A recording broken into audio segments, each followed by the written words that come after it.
your last interview? Yeah, I have. She didn't appreciate the old comment. I got it squared away. She realizes what I meant, but yeah, that was funny. She's gonna be up next Thursday too, so hopefully after the game, maybe on Sunday, I can get a lift in. We'll see.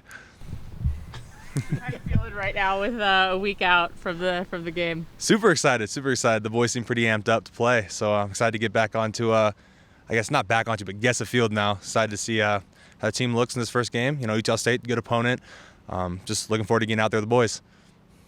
Camp is great, except it's so long before the first game.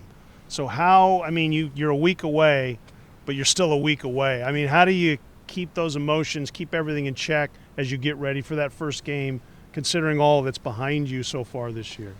I would say just the biggest thing is just, taking it one day at a time. A lot of guys say stack days. Just try not to look too far in advance. You start looking too far in advance of the game, your technique kind of, gets a little sloppy because you're focusing too much on what's going to happen there.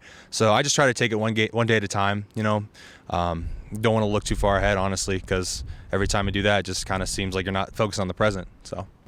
None of us on this side of the rope like one day at a time answers. We're going to be like your mom. We're not going to be very happy. I mean, that's the formula of it. I mean, it's hard to say anything else, really. I mean, if guys want to look forward to the game and get amped up too early, I feel like it's going to burn them out when they get on the field. So I just try to keep it all packed in until then. Does being back in school maybe help? I would say, because it takes your focus away. You don't want to be thinking about football 24/7. Then you get burnt out. So, I mean, being in classes, being around other students, being able to converse about other things has been it's a really nice thing. Gets your mind off of it, release some of that stress. I mean, school brings its own stress, obviously, but, just being able to be on campus again has been, a blessing, honestly, for the guys.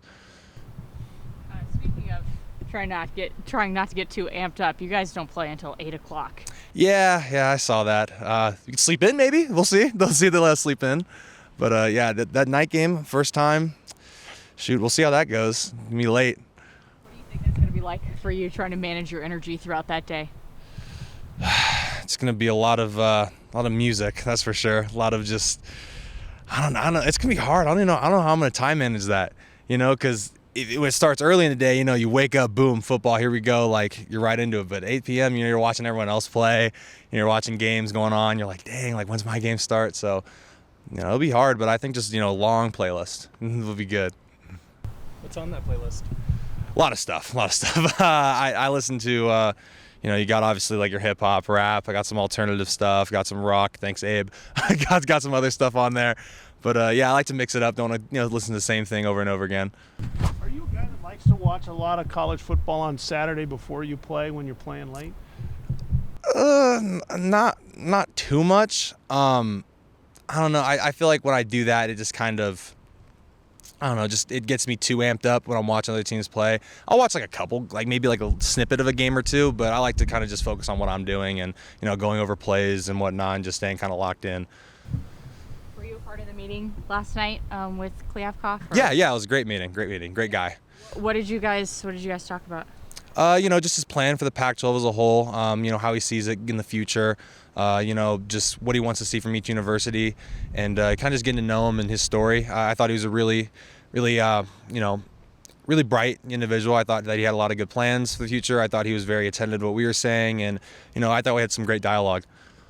What does that mean to you when a commissioner meets with student athletes? What was that meeting did it mean to you for that? It meant a lot. It means that, we have a voice in the situation. I've always felt like there's a big disconnect from, the higher ups in the Pac-12 and then kind of just us on the field. But seeing that actually, cared about what we had to say, what our vision was, and, how we kind of want to be represented up there, it meant a lot to us. I feel like it's bridging a gap between, student athletes and, people up in the committee.